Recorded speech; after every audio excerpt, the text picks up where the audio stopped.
धन्यवाद अध्यक्ष महोदय। बजट 2022 के मैं माननीय एक मिनट टोक दूँ। माननीय मुख्यमंत्री जी 5 बजे अपना रिप्लाई देंगे, 4 बजे माननीय प्रतिपक्ष के नेता अपनी बात कहेंगे। सभी माननीय सदस्यों से निवेदन है कि अपना टाइम उस तरह से एडजस्ट करें कि हम 4 बजे प्रतिपक्ष के नेता और 5 बजे मुख्यमंत्री जी का रिप्लाई सुन सकें। धन्यवाद अध्यक्ष महोदय। बजट के इस 2022 के वाद विवाद में इस बजट की विस्तृत व्याख्या में तो जाऊंगा ही, लेकिन मैं सबसे पहले व्यक्तिगत तौर पर इस बजट से आहत हूं कि मेरे विधानसभा क्षेत्र आमेर से मुझे सिर्फ उपलब्धि के तौर पर एक आईफोन 13 दिया गया, जो मैंने वापस कर दिया। माननीय अध्यक्ष महोदय, विद्याधर नगर में कॉलेज की घोषणा हुई, गोविंदगढ़ में हुई, और केवल यही नहीं, इससे पहले के बजट में ईशरदा बांध से दौसा से लेकर सवाई माधोपुर की तमाम तहसीलों को और जयपुर की तमाम तहसीलों को जोड़ने की घोषणा हुई। जिस पाइपलाइन को जो डीपीआर बनी है वो जमुआरामगढ़ के रास्ते चोमू जानी है, रास्ते का पड़ाव आमेर है। कुदाकर ले जाएंगे, कैसे ले जाएंगे भगवान जाने, लेकिन उस ईसरदा के बांध की उस बजट की घोषणा में भी आमेर को वंचित किया गया। हम बहुत लंबे अरसे से राजकीय कॉलेज की मांग करते रहे हैं। 13 से 18 के कालखंड में उस आमेर विधानसभा क्षेत्र में 1000 से भी ज़्यादा करोड़ के काम हुए। सीनियर सेकेंडरी स्कूल, सड़कों का काम, जो 2017 की बीसलपुर की पेयजल योजना शहर के लिए शुरू हुई थी, वो अभी तक धीरे धीरे रेंग रही है, जिसको पूरा होना था 2019 में। मैं निवेदन करना चाह रहा हूँ, आपने यहाँ तहसीलों की घोषणा की, हमने निवेदन किया, आपको व्यक्तिगत तौर पर भी पत्र लिखा, बजट के सुझाव भी दिए। जालसू को तहसील में क्रमोन्नत करने के लिए, चंदवाजी को उप तहसील बनाने के लिए, और इस तरीके की कुछ बातों का उल्लेख और निवेदन आपकी सरकार से हमने बार बार समय समय पर किया है। आमेर क्योंकि जयपुर से भी पुराना शहर है, वहाँ CHC है, उसको हमने जिला अस्पताल बनने के लिए आपसे निवेदन किया था, और इसमें भी कोर्ट में खाज का काम हुआ। आपने आदेश दिया था, उस कोरोना के कालखंड में मैंने अपने विधायक कोष से 35-35 लाख की 2 एम्बुलेंस दी। आज वो एम्बुलेंस ताले में बंद वहाँ खड़ी है, बराबर पत्राचार के बावजूद भी उस एम्बुलेंस को ड्राइवर अभी तक नसीब नहीं हुआ पिछले 1 साल से। इसलिए मैं निवेदन करना चाह रहा हूँ माननीय अध्यक्ष महोदय, इस बजट की छाया में, इसकी पृष्ठभूमि में लगातार जो सर्वे आते हैं, इस समय राजस्थान में देश में सबसे महंगी बिजली है, पेट्रोल और डीजल पर सबसे ज्यादा टैक्स है, रेप के मामलों में राजस्थान नंबर 1 है, बाल तस्करी में नंबर 1 है, भ्रष्टाचार में नंबर 1 है, साइबर क्राइम में नंबर 1 है, डेंगू से मौतों के मामले में नंबर 1 है, परीक्षाओं में धांधली के मामले में नंबर 1 है, और बेरोजगारी की जो कल एक रिपोर्ट प्रस्तुत हुई है, 32% से भी ज्यादा बेरोजगारी दर राजस्थान की हिंदुस्तान में सर्वाधिक है। और बेरोजगारी के कारण यही नहीं, बेरोजगारी के कारण सर्वाधिक आत्मदाह करने वालों में भी राजस्थान नंबर 1 है। आपने बजट तो जरूर पेश किया है, लेकिन इंडिया टुडे की एक रिपोर्ट ने अभी प्रकाशित किया है कि राजस्थान में जो गरीबों को आवास मिलने थे, उस पर भी सरकार ने डाका डाला। इतना भेदभाव किया कि जिनके पास कोठी है उनको पात्र मान लिया, और जो गरीब हैं उनको अभी तक आवास नसीब नहीं हुआ। एक पूरी रिपोर्ट इंडिया टुडे की आनंद चौधरी की प्रकाशित हुई है। माननीय सभापति महोदय, 29 नवंबर को 2018 को एक जन घोषणा पत्र जारी होता है, उसमें बड़े बड़े वायदे किए जाते हैं, और फिर लगातार लंबे चौड़े 3 बजट भाषण होते हैं, अभिभाषण होता है। और अब 2022 का बजट भाषण लंबा भाषण था, अब तक के इतिहास का रिकॉर्ड बना। मेजों की थपथपाहट हुई, कई बार पानी पिया गया, लेकिन जनता को पिलाने वाला जल जीवन मिशन का पानी जो 2024 को राजस्थान 2024 तक राजस्थान के 86 लाख लोगों तक पहुंचना था, उसका टारगेट अब तक की रफ्तार कहती है 60 लाख लोगों तक पहुंचेगा। ये जो 26 लाख लोग बचे हैं, इनका क्या होगा ये भगवान जाने। बजट के बारे में कहा जा सकता है, मैं तो बचपन में देखता था कि गांव में, शहर में, गली में जादूगर आता था, वो पत्थर से रसगुल्ला बना देता था, कबूतर को खरगोश बना देता था, डब्बे में बंद आदमी को गायब कर देता था, और ये बड़े बड़े इश्तिहार लगते थे कि आ रहे हैं जादूगर सम्राट शंकर, इंद्रजाल दिखाएंगे, मायाजाल दिखाएंगे। तो मुझे लगता है कि ये जादू करते करते राजस्थान की सरकार ने अपना उप मुख्यमंत्री ही गायब कर दिया। ये राजस्थान के जादूगर की जादूगरी जरूर है। माननीय सभापति महोदय, ये बजट प्रदेश की आत्मनिर्भरता की बजाय प्रदेश को निर्भरता की ओर ले जाने वाला है। मशहूर शायर निदा फाजली ने कहा है, इतना सच बोल कि होठों का तबस्सुम न बुझे, इतना सच बोल कि होठों का तबस्सुम न बुझे, रोशनी खत्म न कर आगे अंधेरा होगा। ये बजट इसी किस्म का है। माननीय सभापति महोदय, अभी कर्जा लेकर बुला लो ना, इनको चैम्बर में बुला लो, यहाँ तक आवाज आ रही है, बोल रहे हैं आप। अभी कर्जा लेकर भी ऋण चुकाया जा रहा है। लगभग 1.5 लाख करोड़ का ऋण अब तक राजस्थान सरकार ने इस कार्यकाल में लिया है, जो इसी वर्ष बढ़कर 2 लाख करोड़ हो जाएगा।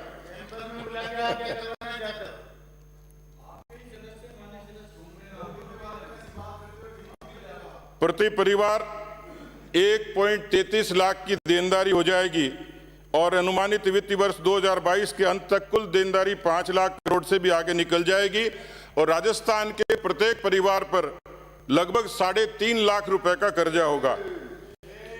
अपने आप को गिरवी रखकर सुख भोगना ये पतन की ओर ले जाता है। माननीय सभापति महोदय, और आप तो वाकिफ हैं चारवाक के दर्शन से, यावत जीवम सुखम जीवेत तृणम कृत्वा घृतम पिबेत, कर्जा लिए जाओ भले ही घी पियो। ये मुख्यमंत्री की नीयत हो सकती है, लेकिन मुख्यमंत्री जी की नीयत आगे और है। भस्मीभूतस्य देहस्य पुनरागमन कुतः, यानी न तो परमात्मा की चिंता है, न वापस किसी पुनर्जन्म की चिंता है। अपनी चिंता करो, वोटों की फसल पक्की करो, लोक लुभावन भाषण दो, वादे करो और मर्जियां जो करो। लेकिन मुझे लगता है कि चारु लोक समतो वाक्यो वाक्यम यशस्य स चारु वाक्य है। जो लोक लुभावन और प्रिय लगे वही वाक्य कहने वाला चारवाक है। मुझे लगता है कि मुख्यमंत्री जी ने भी चारवाक की सूक्ति को अपने ऊपर लिया और यह बजट पेश किया है। यह बजट प्रदेश के को आर्थिक आपातकाल की तरफ ले जाएगा। सभापति महोदय, वर्ष 2022 का फिस्कल डेफिसिट 58,211 करोड़ है, जो जीएसडीपी का 5.8% है। जीएसडीपी का महोदय विगत का आकलन करेंगे पिछली बार का 20-21 का, तो जो बी है वो 47,650 करोड़ था, जो आर बढ़कर 62,015 करोड़ हो गया। तो आप अनुमान लगाइए कि यदि 58,211 करोड़ है इसका प्रोजेक्शन होगा तो ये 70,000 करोड़ से भी ज्यादा जाएगा। आप अंदाज लगा सकते हैं कि प्रदेश की अर्थव्यवस्था कहां जाएगी। सभापति महोदय, ऐसा ही अनुमान रेवेन्यू डेफिसिट के रूप में जो 23,479 करोड़ होने का अनुमान है। एक तरफ घोषणाएं हैं और उन घोषणाओं में कहीं साम्यता नहीं है। घोषणाओं का अंबार है और आपने ये करते करते एफआरबीएम की उधार की लिमिट को भी खत्म कर दिया। आप केंद्र को बार बार कोसते जरूर हैं, लेकिन एक तरफ आपका घाटा बढ़ रहा है, सरकार के रिसोर्सेज कम हो रहे हैं और आप अपना पानी पी पी के केंद्र की सरकार को कोसते होंगे। लेकिन मैं आईना दिखाना चाहता हूं कि 2021-22 की बी में ओन टैक्स रेवेन्यू जो अनुमान में 90,000 करोड़ था, 90,050 करोड़ था, आरई में घटकर 82,803 यानी 8% कम हो गया। माननीय सभापति महोदय, 2 घंटे 57 मिनट के भाषण में पीठ थपथपाना और केंद्र को कोसना, लेकिन मैं आपका ध्यान आकर्षित करूंगा कि केंद्र से जो सहायता वित्तीय मिलती है वो बी के रूप में 40,107 करोड़ अनुमानित था, जो बढ़कर आरई में 44,791 करोड़ हो गया, यानी 12% की वित्तीय सहायता ज्यादा आपको केंद्र से मिली है। केवल यही नहीं माननीय सभापति महोदय, राजस्थान के निवासियों को जनधन के 3 करोड़ 11 लाख खाता धारकों को 12,000 करोड़ से भी ज्यादा पैसा मिला है। मुद्रा योजना के जरिए आपने स्किल के जरिए, मुद्रा के जरिए, स्टार्टअप के जरिए क्या किया, ये तो आप व्हाइट पेपर लाएंगे तो पता लगेगा। लेकिन प्रधानमंत्री मोदी जी के नेतृत्व में राजस्थान की जनता के नौजवानों को 1 करोड़ 11 लाख लोगों को ऋण दिया जा चुका है और राजस्थान के किसानों को 75 लाख किसानों को 10,000 करोड़ का पीएम किसान सम्मान निधि की सहायता उनके खातों में हस्तांतरित की जा चुकी है। आप बार बार सड़कों के निर्माण की बात कहते हैं, मैं यहाँ धन्यवाद दूंगा, श्रद्धा से याद करूंगा माननीय अटल बिहारी वाजपेयी जी को, जिन्होंने इस देश में प्रधानमंत्री ग्राम सड़क योजना से लेकर देश के हाईवेज को विकसित करने का महत्वाकांक्षी प्लान बनाया। और राजस्थान में इन्हीं मोदी जी की सरकार में पिछले 7 वर्षों में 2737 किलोमीटर की सड़कों का निर्माण हो रहा है। माननीय सभापति महोदय, लगभग 13 लाख आवास, 15 लाख का लक्ष्य था, 13 लाख आवास राजस्थान में उन आवास इन लोगों को मिले। और इसी तर्ज पर अभी 2 लाख आवास 2,20,000 इस बजट में मिले, राजस्थान के लोगों को मिलेंगे, बशर्ते राजस्थान की सरकार निरपेक्ष तरीके से उन आवासहीन लोगों को ठीक तरीके से, ठीक मापदंड के हिसाब से मुहैया करवाने का काम करे। 66,21,000 लोग राजस्थान की हमारी बहनें धुएं से मुक्ति पाकर उज्ज्वला का आनंद ले रही हैं। यहीं किसान भाइयों को पिछले वर्षों में 1.25 करोड़ प्रधानमंत्री फसल बीमा योजना के जरिए उनको लाभ हुआ है। मुख्यमंत्री जी का दावा है कि उन्होंने बजट की 70%, उन्होंने जन घोषणा पत्र की 70% और बजट की 85% घोषणाएं पूरी कर दी, लेकिन यहाँ उनका जादू नहीं चला और उनकी पोल खुल गई, क्योंकि CMI की रिपोर्ट के मुताबिक और पिछले दिनों जितने बच्चों ने परीक्षाएं दी हैं, उन परीक्षाओं के जरिए 65 और 70 लाख विद्यार्थी परीक्षाओं में बैठे हैं। CMI की रिपोर्ट के मुताबिक इस समय जो ताजा तरीन रिपोर्ट है, 32% बेरोजगारी सर्वाधिक राजस्थान में है। माननीय सभापति महोदय, मुख्यमंत्री जी बार बार अपने आंकड़े दुरुस्त कर लें। 3 वर्षों में जोर लगाकर उन्होंने कहा कि हमने 1 लाख से भी ज़्यादा नौकरियां दी हैं और आने वाले 5 वर्षों में 3 लाख लोगों को नौकरियां देंगे। क्या वो बताने की कृपा करेंगे कि जो बाकी 60 लाख लोग हैं, जो बच्चे हैं 62-63 लाख, उनके लिए स्वरोजगार की, रोजगार की या उनके लिए किसी तरीके की कोई व्यवस्था राजस्थान की सरकार के पास कोई रोड मैप है क्या? जो बेरोजगारी भत्ते की बात के लिए आप कहते थे मुख्यमंत्री संबल योजना के मार्फत ऐसे 6,11,000 जो पात्र लोग थे, उसमें केवल 4,11,000 को दिया है। 2 लाख अभी भी इंतजार कर रहे हैं और उसमें आपने बैरियर लगा दिया। जो इंटर्नशिप करेगा, ड्रेस पहन के आएगा, विभागों में यहाँ पर अपने उपस्थिति देगा।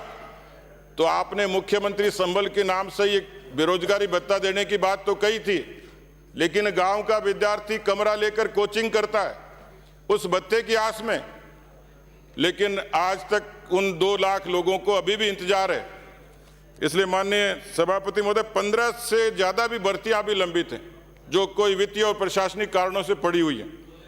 मैं निवेदन करना चाहूँगा कि अभी जिन लोगों पर सीधे ACF और वन रेंजर भर्ती 2018, सहायक कृषि अधिकारी भर्ती 2018, AN भर्ती 2018, फूड सेफ्टी ऑफिसर भर्ती 2000, वेटरनरी ऑफिसर भर्ती 2019, कृषि रिसर्च ऑफिसर 2020, RAS के जो प्री के 1989, पुलिस उपनिरीक्षक, संस्कृत शिक्षा, पटवारी, पैरामेडिकल, JN, वनपाल, कृषि पर्यवेक्षक, ये तमाम भर्तियां JN से लेकर और अभी भी आमरण अनशन पर बैठे हैं। CHA के लोग, पंचायत सहायक, ग्राम सहायक, फार्मासिस्ट, इस तरीके के, और पुलिस के खेल कोटे के अंतर्गत कांस्टेबल और उपनिरीक्षकों की भर्ती, राजस्थान के विद्युत विभाग में कोऑपरेटिव बैंक, सहकारिता, कोऑपरेटिव बैंक, पंचायती राज, LDC, रीट, कांस्टेबल, इनसे लेकर तमाम इस तरीके की, और खासतौर पर नॉन TSP के क्षेत्र में भी बेरोजगार जो वंचित हैं उनके लिए किसी तरीके की रिलीफ, इसी तरीके से नर्स ग्रेड 2 ANM की नई भर्तियां, संविदा कर्मियों को नियमित करने का काम कल्ला जी बिराजे हुए हैं। आपकी अध्यक्षता में समिति बनी थी, पर अभी तक राजस्थान के बेरोजगार उस संविदा कर्मी अभी भी सड़कों पर हैं। जो निरस्त फार्मा भर्ती है उसके भी ज्ञापन बराबर मिलते रहे हैं। मैं निवेदन करना चाहूँगा माननीय सभापति महोदय कि सबसे ज़्यादा बेरोजगारों के साथ उसके बाद में किसी के साथ खिलवाड़ हुआ है। मैं एक बयान देख रहा था कांग्रेस के अंतर्राष्ट्रीय नेताजी का, उन्होंने कहा सूरज चाहे नहीं उगे चंद्रमा गायब हो जाए, सूरज चाहे नहीं उगे चंद्रमा गायब हो जाए, हम सरकार बनाते ही किसानों का 10 दिन में कर्जा माफ कर देंगे। लेकिन इस भाषण के साथ साथ माननीय सभापति महोदय, ये किसान की तस्वीर है जिसने हनुमानगढ़ की कलेक्ट्री में आत्महत्या की थी कर्जे से तंग आकर। श्री गंगानगर की ठाकरी गांव का सोनलाल कडेल जिसने लाइव वीडियो जारी किया और सीधे सीधे मुख्यमंत्री पर आरोप लगाए थे कि मेरी आत्महत्या के जिम्मेवार राजस्थान के मुख्यमंत्री हैं। इसी न्योलखी गांव के ब्रजलाल से लेकर सुरजाराम तक, उसी पीलीबंगा के राधेश्याम तक, ये तमाम किसान, इनके परिवार राजस्थान की सरकार से पूछते हैं कि कब इनका कर्जा माफ होगा और कब इनको सहूलियत मिलेगी। लगभग 35 लाख किसान जिन पर 60,000 करोड़ का कर्जा बाकी है राजस्थान के कमर्शियल बैंकों का, सारा मिला ले माननीय सभापति महोदय, तो राजस्थान के 60 लाख किसान हैं जो 1,20,000 करोड़ के कर्जे की मांग पर अभी भी अपनी मांग को रखते हुए सरकार से गुहार करते हैं। मुझे पता है आप जब रिप्लाई करेंगे, लीपापोती करेंगे, पीठ थपथपाएंगे, बेजे थपथपाएंगे, लेकिन मैं तो सिर्फ ये निवेदन करना चाह रहा हूं कि आप में गैरत और ईमान है तो राजस्थान के 60 लाख किसानों के 1,20,000 करोड़ के कर्जे माफ करके उनकी जमीनें कुर्क होने से बचाने का काम भी आप करें। माननीय सभापति महोदय, आप घोषणा करेंगे, मुझे थोड़ा आभास हो रहा है अब 20,000 करोड़ की करेंगे, 23 की करेंगे, पता नहीं, लेकिन मैं संतोष कर लूंगा कि भागते भूत की लंगोटी भली कुछ मिल जाए राजस्थान के किसानों को तो हम संतोष कर लेंगे। माननीय सभापति महोदय, किसी भी प्रदेश में निवेश भी तब आता है, नागरिक सहूलियत से तब रहता है जब वहां की कानून व्यवस्था ठीक हो। राजस्थान में यदि एक पक्ष पर चर्चा की जाए, मैंने किसानों के, बेरोजगारों की बात तो की है माननीय सभापति महोदय, लेकिन 6,51,000 मुकदमे आज तक राजस्थान की धरती पर दर्ज नहीं हुए, पहली बार दर्ज हुआ है। यदि इस तरीके से अपराधों की राजधानी राजस्थान बनता है तो निवेश नहीं आता है, पर्यटन को बढ़ावा नहीं मिलता है, और इस पर शर्मनाक ये है कि पिछले एक वर्ष में 6,337 दुष्कर्म की, उत्पीड़न की, महिलाओं के अपराधों की घटनाएं सिर्फ इसी शासनकाल में हुई। आप कैसे थानागाजी को भूल सकते हैं? कैसे आप अलवर की निर्भया को भूल सकते हैं? वो बेटियां, वो माताएं, वो बहनें खून के आंसू रोकर इस राजस्थान की सरकार से न्याय मांगती। क्या राजस्थान की सरकार के पास इन अपराधों पर रोक लगाने का कोई रोड मैप है? माननीय सभापति महोदय, निवेश, पर्यटन और व्यापार ये सब बाधित होता है यदि कानून व्यवस्था ठीक नहीं हो। लेकिन कानून व्यवस्था ठीक कैसे होगी? इस सरकार के आने के बाद कुछ दिन बाद एक खबर छपती है कि जयपुर के किसी एक थाने के भीतर से थानेदार की कार के टायर चोरी कर लिए जाते हैं। थानेदार की कार भी थाने में सुरक्षित नहीं, इसलिए राजस्थान की सरकार से क्या उम्मीद करें? माननीय सभापति महोदय, ऐसा रेयर होता है, होटल में मेन्यू कार्ड होता है अलग अलग डिशेज का, लेकिन इस राजस्थान की इस मौजूदा सरकार में भ्रष्टाचार का मेन्यू कार्ड जारी हो गया। मुख्यमंत्री जीरो टॉलरेंस की बात करते थे, लेकिन वही मुख्यमंत्री असहाय होते हैं कि मेरे विभाग में यदि भ्रष्टाचार है तो मैं क्या करूं। पब्लिक डोमेन में मुख्यमंत्री जी जब शिक्षकों के बीच में होते हैं, जब आप पूछते हैं कि भाई क्या तबादलों के लिए पैसे देने पड़ते हैं, तो आवाज आती है, हां जी देने पड़ते हैं।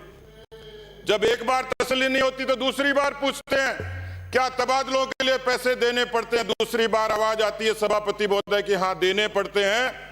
राजस्थान में घूस है तो सब मुमकिन है, ये घूस का मेन्यू कार्ड है माननीय सभापति महोदय। इसकी सारी रेट अलग अलग, पुलिस की रेट अलग है, राजस्व की अलग है, खान की अलग है, पीडब्ल्यूडी की अलग है, परिवहन की, नगर निगम की, नरेगा की, शिक्षा की, चिकित्सा की, आबकारी की, रसद की। माननीय सभापति महोदय, तकलीफ तो इस बात की है कि ये सच को सुनना नहीं चाह रहे। शांत रहें। आंख और कान पर पर्दा है। माननीय सभापति महोदय, सिलिकोसिस बहुत गंभीर बीमारी है, उसमें व्यक्ति धीरे धीरे मरता है, उसको भी सूदखोरों ने और घूसखोरों ने बख्शा नहीं। सिलिकोसिस की बीमारी से मजदूर की मौत हो जाती है और चूल्हा जलाने को तरसते हैं तो उसके परिवार को 3 लाख मुआवजा तब मिलता है जब उसको 50,000 रुपए की रिश्वत उसका परिवार दे दे। ये घूस का, और मैं ये नहीं कर रहा, एसीबी के ऑफिसर ने अपने अधिकृत बयान में इस बात को स्वीकार किया है, इस मेन्यू कार्ड को स्वीकार किया है। माननीय सभापति महोदय, मैं आपको निवेदन करना चाह रहा हूं कि मैं जिन भर्तियों का आपसे जिक्र किया, भ्रष्टाचार का जिक्र किया, शिक्षा में बात कही 6% बजट की, लेकिन माननीय सभापति महोदय 32% स्कूलों में बिजली नहीं है, 9% में पीने का पानी नहीं है स्कूल्स में, और केवल 30% स्कूल ऐसे हैं जिसमें इंटरनेट की सुविधा है। आपने घोषणा की थी जनता क्लिनिक की, न जनता है, न क्लिनिक है, न डॉक्टर है। पीएचसी, सीएचसी और सब सेंटर, मैंने एक बानगी बताई थी छोटी सी कि मेरी पीएचसी सीएचसी में मेरी दी हुई एम्बुलेंस पर ड्राइवर भी नहीं है, लोग इंतजार करते हैं। हाँ, एक बात जरूर है कि आपने पर्यटन को उद्योग बनाने की घोषणा करी, मैं स्वागत करता हूं, लेकिन माननीय सभापति महोदय, मैं आमेर से आता हूं और दुनिया का हर तीसरा पर्यटक आमेर किले में आता है और वहां गाइड से पूछता है कि where is Nathi ka Bada, I want to visit. Single window अभी तक मिली नहीं। एससी एसटी माइनॉरिटी वेलफेयर पर 0.9% ये खर्चा है माननीय, 0.9%, 1% से भी कम। मैं आमीन खान जी का धन्यवाद दूंगा, उनका दर्द जायज है, और उनका इस बात के लिए भी धन्यवाद दूंगा कि उन्होंने पूरी मजबूती के साथ ये कहा कि यदि हिंदू राज भी आ जाए तो हमें कोई तकलीफ नहीं होगी। इस राज में जितनी तकलीफ है, इस राज से जो तकलीफ और असमान मिलता है, इसलिए मान सभापति महोदय, यदि दूसरे प्रदेशों से तुलना करेंगे इस बजट की, पड़ोसी प्रदेशों की हम लोग तुलना करते हैं, जिक्र करते हैं, कृषि, सड़क परिवहन और एससी एसटी वेलफेयर पर जो खर्चा हुआ, मध्य प्रदेश में 7.6, कर्नाटक में 6.5, हिमाचल में 6.1 और राजस्थान में केवल 5%। बुनियादी विकास पर राजस्थान में खर्चा होता है 3.4%, माननीय सभापति महोदय, हिमाचल में होता है 9%, कर्नाटक में होता है 4.8% और गुजरात में होता है 4.3%। यहां सब जगह भारतीय जनता पार्टी की सरकार है। माननीय सभापति महोदय, पिछले बजट की कुछ घोषणाएं हैं, मैं सीधे सीधे सवालों पर ही आ जाता हूं कि आपने सीड मनी के रूप में 5 लाख रुपए प्रति स्टार्टअप सहायता राशि देने की बात की थी। हमारा सरकार से सवाल है कि राजस्थान में कितने स्टार्टअप शुरू हुए और इसमें कितने युवाओं को फायदा हुआ और कितनी राशि उनको दी गई। ऑनलाइन शिक्षा को बढ़ावा देने के लिए आपने कहा कि राज्य के उच्च माध्यमिक विद्यालय और कस्तूरबा गांधी आवासीय विद्यालय में स्मार्ट टीवी और सेट टॉप बॉक्स स्थापित करने के लिए 82 करोड़ रुपए खर्च किए जाने थे। आप ये बताएंगे कि कितनी जगह हुए। 600 राजकीय विद्यालयों में कृषि संकाय खोलने की बात थी, कितने टीचर लगाए। महात्मा गांधी संस्थान, गांधी म्यूजियम और Mahatma Gandhi institute and social science खोले जाने की बात थी। आप तो गांधी जी के साक्षात शिष्य हैं। कितनी जगह हुआ, घोषणा कब पूरी हुई, कितना काम हुआ। फिनटेक डिजिटल यूनिवर्सिटी के लिए 400 करोड़ रुपए आवंटित हुए थे। अगर इसकी बाउंड्री और बेसिक बिल्डिंग का काम हो गया हो और इसके अलावा कुछ हुआ हो तो भी बता दें, कृपा करें। वेद विद्यापीठ के लिए 25 करोड़ रुपए दिए थे, इसकी घोषणा हुई थी। इसमें कितने टीचर्स लगाए गए। Rajiv Gandhi centre of advance technology, क्योंकि इसके अलावा तो आप खोलोगे नहीं, इंदिरा गांधी, राजीव गांधी, इन्हीं पर खोलोगे, खोल दिए, कोई बात नहीं। सरदार पटेल, सुभाष चंद्र बोस, भगत सिंह पर भी खोलने चाहिए। Rajiv Gandhi centre of advance technology के लिए 200 करोड़ रुपए आवंटित किए थे। इसकी अपडेट राजस्थान की जनता जानना चाह रही है। 1500 राजकीय विद्यालयों में नासा की मदद से एस्ट्रॉयड खोजे जाने वाले थे। स्पेस एंड साइंस क्लब खोलने की बात थी। क्या गहलोत सरकार राजस्थान के गरीबों का इस तरीके से मजाक उड़ाती है। मेजर ध्यानचंद स्टेडियम, बड़ी मुश्किल से तो आपने कोई नेहरू गांधी खानदान के अलावा दूसरा नाम सेलेक्ट किया। उस स्टेडियम की योजना कहां तक पहुंची। कृषि पर्यवेक्षकों के 1000 पद घोषित किए थे। किसान कॉम्प्लेक्स, मिनी फूड पार्क, इन सब का हुआ क्या। जयपुर में फिनटेक सिटी बनने वाली थी, पार्क बनने वाले थे। आपने अभी घोषणा की है कि जेएलएन मार्ग को एजुकेशन हब बनाएंगे। दुनिया में हमने शहरों को एजुकेशन हब बनते सुना था, एक सड़क को हब बनाएंगे। कमाल है। 5 करोड़ रुपए की लागत से biotech pharma business incubation and research centre बनाने थे, क्या हुआ। रूरल एरिया में कितने स्टार्टअप शुरू हुए। आपने ट्रांसजेंडर के उत्थान के लिए क्योंकि आप तो नई नई बातें करते हो, कई बार लोगों को लगता है कि सारा काम राजस्थान में ही हो रहा है। 10 करोड़ रुपए उस पर दिए आपने, कम से कम उनके साथ इतना अन्याय तो मत करो, उसका ब्यौरा तो दो। 60 करोड़ की राशि का जोधपुर शहर में कल्चरल सेंटर बनने वाला था, आपका अपना ही है। 60 करोड़ की राशि से, बता दें, हवा में है, पाताल में है, आकाश में है। 100 करोड़ की लागत से धार्मिक पर्यटन सर्किट बनने वाला था। मैं जानना चाहूंगा, राजस्थान की जनता जानना चाहती है कि वो कहां तक पहुंचा। टूरिस्ट कॉम्प्लेक्स 300 बीघा जमीन पे बनने वाला था और इसका राजस्थान की फोक ट्रेनिंग इंस्टीट्यूट बनने वाला था। सभापति महोदय, मुझे लगता है कि जिस तरीके से राजस्थान की सरकार ने ये बजट पेश किया है, जिस तरीके के पिछले 3 बजट, 3 अभिभाषण और अब चौथा अभिभाषण था और चौथा बजट था, इसमें साम्यता कहीं नहीं है, घोषणाओं का अंबार है। और इसलिए मुख्यमंत्री जी खूब शेरो शायरी कर रहे थे, लेकिन मेरा जवाब है उनको, मंजिल तो मिल ही जाएगी, भटक कर ही सही।